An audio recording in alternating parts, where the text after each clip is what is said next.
Hola, ¿qué tal? Bienvenidos nuevamente al canal de Cultura y Personalidad de la Facultad de Ciencias de la Conducta de la Universidad Autónoma del Estado de México. En esta ocasión vamos a tocar un tema también muy interesante que tiene que ver con incluso la enfermedad. Frecuentemente se ha detectado que a muchos de los hospitales, de las instituciones de salud, se acercan las personas para recibir atención médica. Algunas de ellas sí efectivamente traen problemas orgánicos, problemas producidos por la presencia de algún virus o alguna bacteria.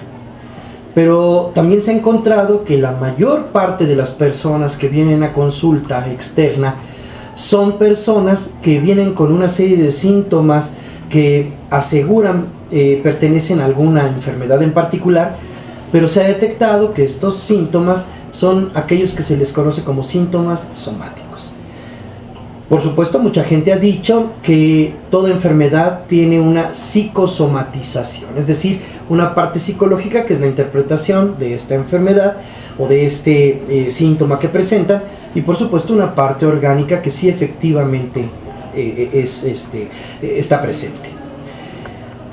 ¿Qué se ha hecho al respecto? ¿Qué hemos encontrado dentro de este cuerpo académico de cultura y personalidad?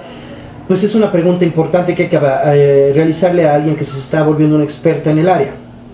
Me refiero a la maestra Marta Adelina Torres Muñoz, que en esta ocasión está con nosotros para hablar acerca de las características de personalidad y cómo estas impactan en la posibilidad de somatizar y hasta de enfermar. Maestra, muy buenas tardes, ¿cómo está? Buenas tardes, doctor. Buenas tardes.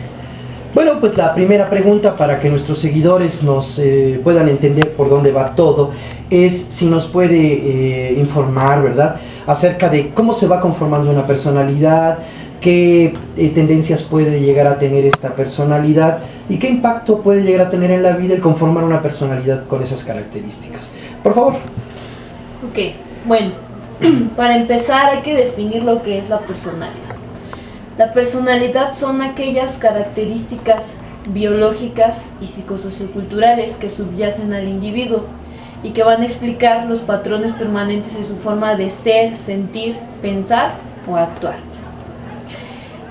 Esto, bueno, tiene que ver, como decía, con la parte biológica, que sería la parte que ya traemos nosotros, por ejemplo, el sexo de nacimiento, la etapa de vida en la que nos encontramos, la belleza física, y nuestra parte psicosociocultural es lo que aprendemos nosotros de todos los demás y de lo que nos rodea. Esto, bueno, dentro de la teoría de la paz o equilibrio se maneja como tendencias de personalidad. Tendencias porque son conductas relativamente fijas, porque se pueden ir modificando dependiendo de cómo nos hayamos inmersos en el medio, y se pueden conformar dos tipos, una fuerte y una débil. O sea, dos tendencias de personalidad, una fuerte y una débil. Muy bien. ¿En qué consiste la fuerte o cómo se llama? Bueno, la tendencia de personalidad fuerte es denominada ego cero. Es aquella que por sus características se encuentra en un estado de paz o equilibrio. Mientras que la personalidad débil se divide en dos, que es la ego más y la ego menos. Estas, bueno, dependiendo de sus características, buscan admiración. La ego menos por sus debilidades y la ego más por sus fortalezas. Estas, bueno, entran en constante conflicto o tensiones por lo mismo de que quieren llegar a ser admirados, ¿no? O sea, no viven en un estado total de paz o de equilibrio. ¿Qué pasa? Bueno, comienzan a tolerar, comienzan a controlar las situaciones que les rodean, y al hacer esto, pues comienza a haber queja. Y el estar en queja constante hace que los niveles de salud, tanto física como mental, no sean buenos, y pueden llegar a presentar lo que es la somatización o la enfermedad, en este caso, llegar hasta una enfermedad. Haciendo un resumen de lo que usted nos expone, se puede decir que con la carga biológica o genética hereditaria de la etapa de vida en la que nos encontramos, el nivel de simetría que tenemos, que nos puede mostrar como bonitos o feos ante los demás y nos facilita el ser aceptados, la obtención de recursos incluso, aunado a las características psicosocioculturales, van generando una experiencia. Uno asimila y acomoda esa experiencia y con base en ello va conformando una tendencia de personalidad. Si uno aprende a aceptar o rechazar abiertamente, con gusto y sin queja, genera una personalidad de ego cero, que es decir, que vive más en paz que la personalidad débil, que sería la de ego más o la de ego menos. Nos comentó que la ego más busca ser admirada por sus fortalezas y que la ego menos más bien busca ser compadecida por sus debilidades. Ambas son formas de buscar atracción de los otros, admiración de parte de los otros, aceptación de parte de los otros, pero uno por fortaleza y otro por debilidad, por admiración o compasión, que finalmente son lo mismo, nada más que uno es al derecho y otro es al revés, digamos, ¿no? Fíjense qué interesante, cuando ellos no consiguen los recursos, ni esa atracción de los demás, ni esa aceptación, frecuentemente se frustran y entonces comienza a haber queja. La queja quiere decir que la amenaza no desapareció, que aquello que me molesta sigue presente, ¿no? Y entonces hay tensión, conflicto y hay somatización. Es lo que usted nos quiso decir completo. Yo le pregunto, de los resultados que usted encontró en su investigación, ¿de verdad pudo demostrar que esto es así? Así es. Estas personas viven en constante conflicto. Aquí se le denomina como caos, lo cual provoca estrés, y el estrés, el estar presente, lo que hace es que el sistema inmunológico se debilite y entonces eres más propenso a enfermarte, o hay más probabilidad de presentar una somatización, ¿no? O sea, experimentarlo por el cuerpo. O sea, escucha tu cuerpo.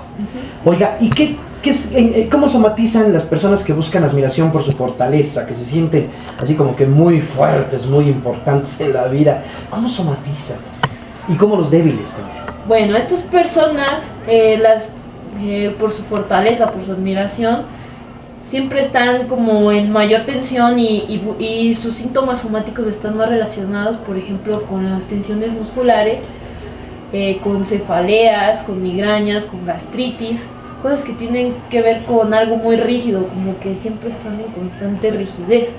Mientras que las personas con, digamos, ego menos, o que buscan ser compadecidas, ellas somatizan más en diarreas, en depresiones, en cosas que hacen que su sistema inmunológico sea más débil, más débil, digamos así. O sea, finalmente el ego más y el ego menos, ambos generan tensión, conflicto, y esto por supuesto yo creo que genera sufrimiento, ¿no?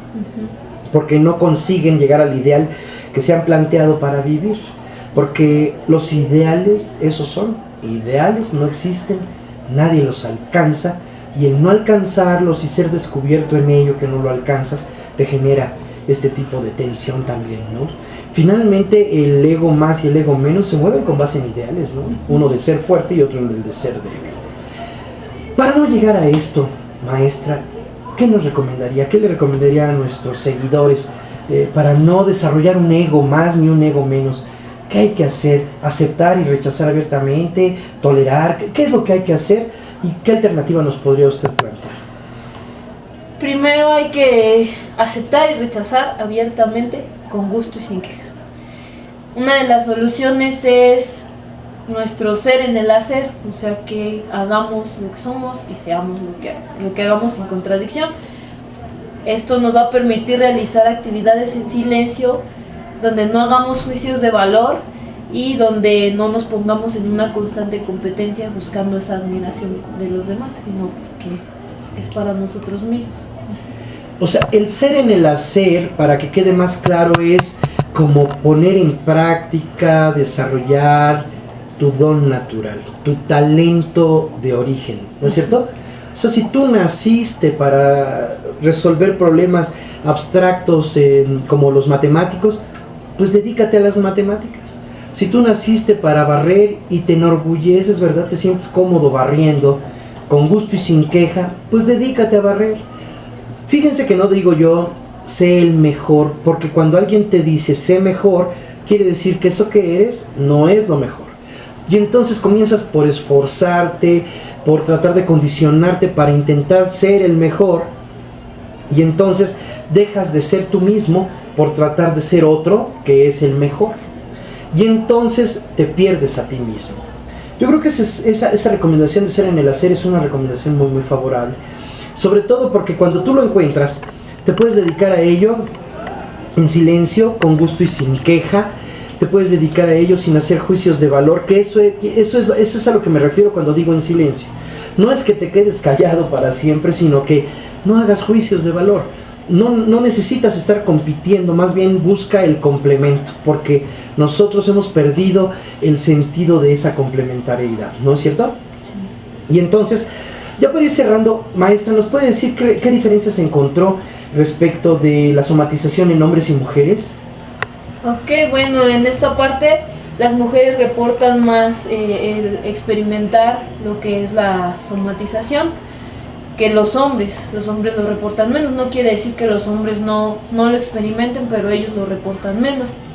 Esto puede tener una explicación del tipo psicosociocultural, en la cual a los hombres se les permite menos el expresar sus emociones o sus afectos, porque se verían como débiles ante los demás.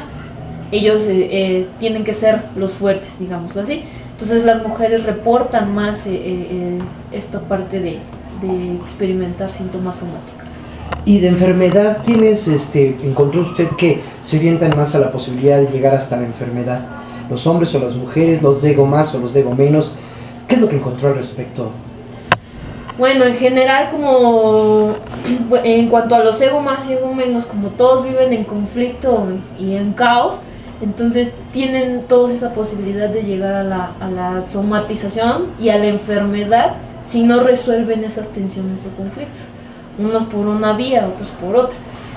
Y en cuanto a mujeres y hombres, bueno, en este caso como los hombres lo reprimen más, entonces ellos serían los que tendrían esa posibilidad de experimentar lo que es la enfermedad. Qué cosa más interesante. Esto que usted está diciendo checa perfectamente con reportes que se han hecho de que las mujeres, a pesar de que muestran debilidad, tienen más fortaleza en cuanto a su sistema inmunológico, debido a que expresan más, sacan más esa tensión, ¿no? Y los hombres somos más débiles. De hecho, se dice que las mujeres viven en promedio 5 años más en comparación con los hombres. Esto se relaciona perfectamente con ese tipo de hallazgos. Oiga, qué interesante. Entonces sí conviene desarrollar un ser en el hacer, ¿no?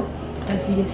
Pues ya queda la invitación para llegar a ser en el hacer, que sería la solución para vivir de manera diferente, en términos más de paz o equilibrio, más estables, más autoorganizados, donde registremos el menor nivel de desgaste, como lo plantea la teoría de la paz o equilibrio. Yo le agradezco, maestra, que haya venido aquí a platicar con nosotros esta tarde. ¿Le quiere usted dar algún mensaje final a nuestros seguidores? Pues solamente eso, que seamos y hagamos ahora sí lo que nosotros realmente nos mantenga con gusto y sin queja. Para vivir más en paz. Para vivir en paz. Bueno, pues ya lo saben, la instrucción entonces es sé, haz, ten y vive con gusto y sin queja y como te guste, siempre y cuando quedes en paz. Nos encontramos en la próxima. Muchísimas gracias por su atención. Hasta pronto.